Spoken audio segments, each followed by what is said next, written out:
Cette vidéo est le 30e épisode. Dans cette vidéo, je vais vous révéler un des peuples, ou plutôt deux peuples, qui faisaient partie de l'Empire ottoman. Et ces peuples se trouvent actuellement au Sénégal et en Mauritanie. Ce sont les Wolofs et les Sérères. Commençons. Et pour ce faire, intéressons-nous au Sénégal et plus particulièrement à la langue Wolof, parlée au Sénégal et en Mauritanie. Le Wolof est la langue la plus parlée au Sénégal avec près de 80% de locuteurs, représentant 43% de la population sénégalaise. Il faut savoir que les premiers ouvrages écrits de grammaire et de lexicologie du Wolof sont élaborés au début du 19e siècle par des colons. C'est l'instituteur français Jean Dard qui publie le premier dictionnaire français-Wolof en 1825. Il y a eu aussi le gouverneur Jacques-François Roger qui fait paraître en 1859 un ouvrage en Wolof. Les premières compilations lexicales en Wolof dateraient de 1807, au plus tôt, et c'est le missionnaire John Hill qui en est l'auteur. Il a fait paraître 4 livres qui ne donnent aucune explication sur la syntaxe. Il est à noter que le Wolof a longtemps été écrit avec un alphabet arabe complété, appelé Wolofal, et désormais le Wolof utilise l'alphabet latin. Question: comment expliquer la présence de l'alphabet arabe et la présence de nombreux mots arabes dans la langue Wolof? L'ouvrage intitulé La langue Wolof écrite des 19e et 20e siècles au Sénégal par El Hadj Mansour Mboup nous donne une petite partie de la réponse. Dans son ouvrage, El Hadj Mansour Mboup souligne l'influence très importante de l'arabe sur le Wolof et s'interroge si cette présence se justifie par un contact historique civilisateur ou commercial. Il se demande également qu'est-ce qui a été à l'origine des emprunts arabes dans le lexique Wolof. Car toujours selon lui, le français seul n'est pas l'unique langue qui exerça une influence sur la langue Wolof, avec le phénomène de domination coloniale. Il ajoute que l'arabe était présent au Sénégal et a pu se maintenir à travers des cercles intellectuels si nous nous référons à un arrière-plan historique. Enfin, il dit « Nous avons touché dans ce travail aux éléments qui ont favorisé le maintien de l'arabe chez un peuple qui n'avait jusque-là pas de langue écrite. » Il confirme donc que le Wolof n'était pas une langue écrite. Il y a également le livre intitulé « Les influences de l'arabe et de l'islam dans la langue, la littérature et la culture du peuple Wolof ».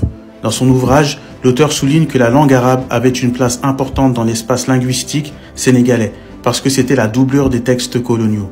Il note également que l'arabe figurait même sur les billets de banque. Nous allons répondre à la première interrogation, à savoir si la forte présence de l'arabe dans la langue Wolof se justifie par un contact historique civilisateur ou commercial.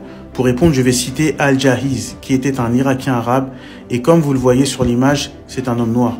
Il est considéré comme le père de la littérature arabe. Il est l'auteur du livre intitulé « De la gloire de la race noire ».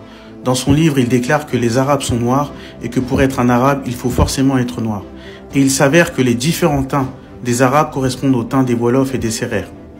Il y a également l'auteur Amadou Wade, dont le livre s'intitule « Chronique du Wallo sénégalais », publié en 1964.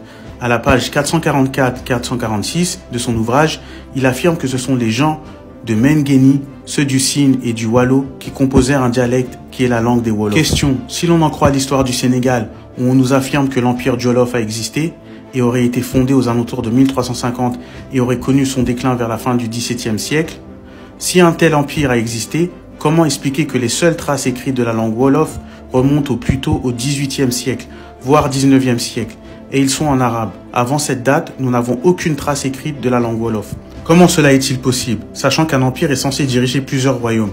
Comment un empire a pu se maintenir pendant plus de 300 ans sans écriture? Cela a-t-il du sens? Nous allons clôturer la première partie de la vidéo sur cet extrait, où un ancien du peuple Lébou nous éclaire sur la provenance des Lébous. Je rappelle que les Lébous constituent le peuple Wolof. And this knowledge came from the Lebus community. ndax Lebu dañu am culture bu mag.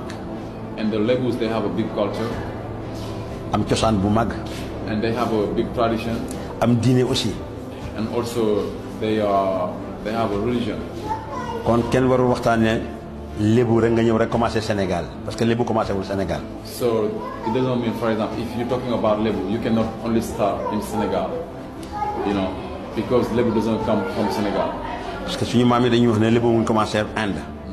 Because his ancestors, they said Lebu is came from India. parce que Lebu yi dëkkoon nañu Inde. Because the Lebu, they used to live in India. suñu maam yi nee nañu Lebu yi def nañu 1000 ans en Inde. And his ancestors, they said the Lebus, they live, they stay in India for 1,000 years. Dans cet extrait, il affirme que les Lébous ne viennent pas du Sénégal mais d'Inde.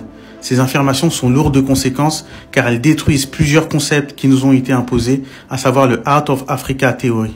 Cette vidéo touche maintenant à sa fin. Je vous donne rendez-vous pour la partie 2. Dans la partie 2, je prouverai que la langue originelle des Wolofs était l'arabe et qu'ils sont les anciens arabes. Et donc qu'ils sont une faction des Ottomans, car comme je l'ai prouvé dans une ancienne vidéo, les Arabes sont en réalité des Turcs et tous étaient noirs.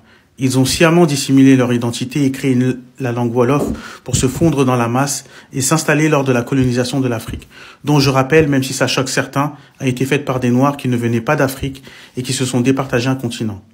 Pour rappel, toute l'Afrique du Nord, jusqu'au Soudan, Sénégal y compris, appartenait historiquement aux Peuls. Et sachez que nul ne peut combattre la vérité.